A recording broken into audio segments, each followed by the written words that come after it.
Hello Physical Fiends, it is Jordan here with some just announced physical releases. These are games that have recently been announced, they are not releasing this week. And as always, I do not do limited print pre-order stuff since they are always covered in Monday's video, and there's no point repeating myself. So let's take a look at what's been recently announced for a physical release.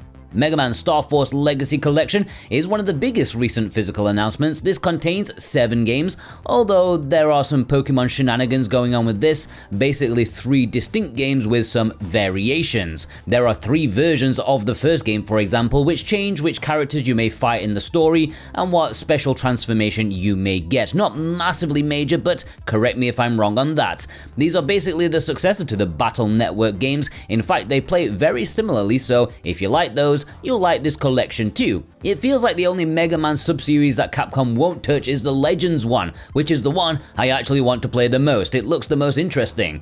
I mean, I guess I could play them on my PS1 if I wanted to. Anyways, this is releasing on the Switch and PlayStation 5 physically in the West, but Japan is also getting a PlayStation 4 release too, which will have English if you care about that. This is fine. Maximum Cope is releasing physically on Nintendo Switch and PlayStation 5. Yes, a game based off a meme. This is somehow being turned into a puzzle platformer, and it doesn't look all that bad actually, but we've come to this point in pop culture now. Memes are getting games and probably movies too in the future. Oh my god.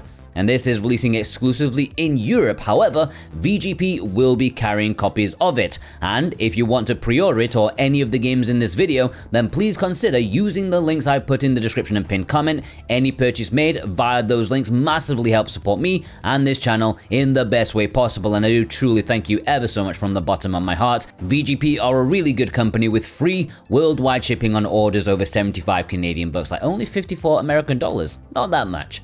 Laysara Summit Kingdom is a kingdom builder management game. You have your settlement super high on a mountain for some reason, and you have to make sure it prospers. The campaign has different mountains with their special quirks, and it provides a challenge for the player to overcome. It looks pretty nifty if you like this sort of stuff. This only seems to be releasing in Europe on Switch and PlayStation 5 in a standard or collector's edition, and of course VGP will also be carrying copies of this when it releases early-ish 2026.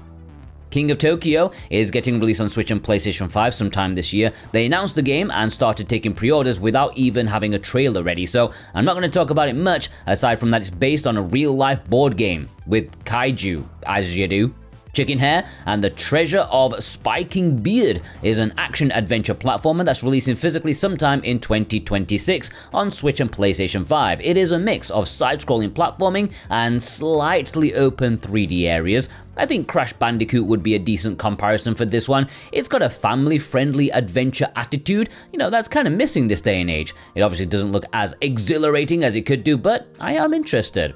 Lego Batman Legacy of the Dark Knight is releasing physically on PlayStation 5 and Xbox Series X on May the 29th. There's also a Switch 2 game key. You'd have thought that the Lego games would have milked all the milk available for the DC Universe stuff, but no, we've got more for a new generation, and this is kind of like Arkham Asylum. If it was Lego, which sounds kind of interesting, but that just makes me want to go and play Arkham Asylum again. What a game that is. I don't even care about Batman or DC or comics, but I love Arkham Asylum. Before I get into the latter half of this video, if you're new here and you love physical video games, then do yourself a favor and hit that subscribe button. It will be the best thing you do today, I promise. Winx Club, The Magic is Back is releasing physically on Nintendo Switch and PlayStation 5 on April 30th. Alright, what's going on here? We've got a licensed tie-in that's not from Outright Games or Game Mill. I'm not sure the universe is ready for this. I'm not even sure my daughter would play this. Tiny Bookshop is releasing physically on Switch and PlayStation 5 on April 10th. This looks like a very artsy-fartsy adventure management type game as you literally have a tiny bookshop. A portable cabin you take from place to place and open up your till to many a hipster. And reviews for it are extremely good. Very cozy, very colorful, and rewarding. Looks really nice. Taito Milestones 4 is releasing on Nintendo Switch on March the 26th. Now, there's no actual way this can live up to Volume 3. I've seen the game list and, I've not played most of them, but games like Water Ski and Field Day would be laughed and beat 'em up by games from Volume 3. If I'm going to be balanced, it looks like they are going to be more balanced with this one, spreading the quality out. And I'm still looking forward to giving this a try. At least it'll be better than Volume 1. Alright, let's take a look at some import announcements. These are games that so far only have an Asian or Japanese release with English, but since there's always time, keep in mind a Western physical could be announced at any point in the future really, and you can pre-order these via VGP if applicable, but also Play Asia, and you can get 5% off with my code Jordan2025, or you might not be able to do that because I think it's expired. Great. And everyone at Play Asia is on holiday, so they can't fix it, which is great, but you know, enjoy your holiday. Homicipher is releasing on March 26th, and this looks like a really cool visual novel adventure otome adjacent game. A real mix of weirdness as you try to escape a horrible place by sort of seducing the bad monster guys, I guess. At least that's what I get from it. You also have to decipher the monster's language, which is cool, very intriguing, and it will play in English.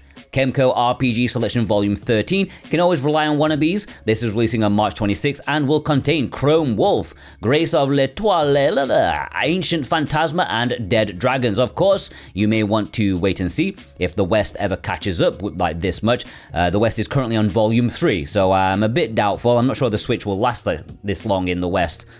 Kingdom's Return, Time Eating Fruit, and the Ancient Monster is a new game from Inti Creates releasing on Switch and PlayStation 5 physically with English. Kind of a new genre for them. It has your usual side-scrolling antics, but now it's mixed with some city building, which is cool, and it's releasing on April the 23rd. GigaSword is a Metroidvania where you have a giant sword. Who would have thought of that? It may have a simple visual style, but the gameplay is supposedly pretty solid as you have to tactically choose when you have your weapon. Like, you can't make big jumps while holding it, so there is a puzzle aspect to the game, and it looks decent. It's releasing on January 29th for Nintendo Switch and PlayStation 5. Hyperdevotion Noire, Goddess Blackheart.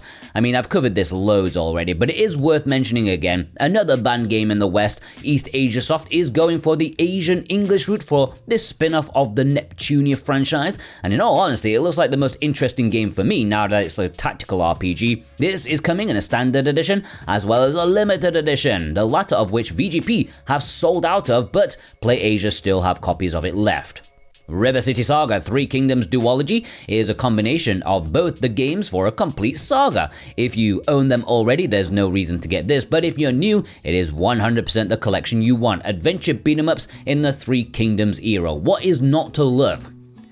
Pilo and the Holobook, or is it Pilo? I don't know. This is the only one in the batch that I've technically not talked about before when it comes to imports. The other games featured in my upcoming imports video. But yeah, this is releasing on the Nintendo Switch April 16th, and it will play in English. And this is an adventure game that has you collecting stickers. It has a gorgeous visual style, cute concept as well. Good puzzle adventure for those who like this sort of cozy side of things. It's only like 4 or 5 hours long, but I do like the concept.